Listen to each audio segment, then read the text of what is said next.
আজকে আমি শেয়ার করব মিস্টার বিস্টের সফলতার কাহিনী। মিস্টার বিস্ট এখন বর্তমানে পৃথিবীর ১ নম্বর ইউটিউবার বললেই চলে। কিন- কিন্তু সে কিভাবে সফল হয়েছে তার একটা কথা শেয়ার করব। সেটা হচ্ছে সে নিয়মিত ভিডিও আপলোড করতো। ১০ ভিউজ, ২৫ ভিউজ, ১০০ ভিউজ এর উপর বেশি যেত না, কিন্তু সে লাগাতার ভিডিও আপলোড করতো। তবুও তার চ্যানেলে ভিউজ আসতো না সবার মতোই।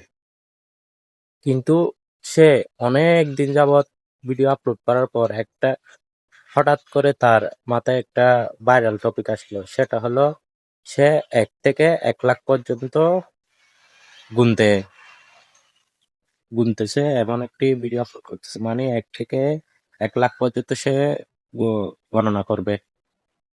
এর মাধ্যমে মানুষ ভাবতে শুরু করলো, ভিডিওটা দেখি তো একটু, সে কি আসলে ১ লাখ পর্যন্ত গুনতে পারে কিনা।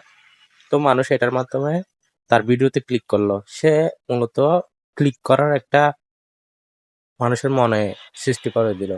এটার মাধ্যমে সে তার প্রথম ভিডিও ভাইরাল হয় ১ থেকে ১ লাখ গণনার ভিডিও। ঠিক তেমনি আপনিও যদি আনকমন কিছু, অসাধারণ কিছু করেন, তাহলে অবশ্যই আপনার ভিডিও ভাইরাল হবে মিস্টার বিস্টের মতো। মিস্টার বিস্টের সফলতার কাহিনীর মধ্যে এটাই একটি অন্যতম। তার প্রথম ভিডিও ভাইরাল হয় এটি, যেটি যেটি তার জীবন পথ পাল্টে ফেলা এই পর্যন্ত।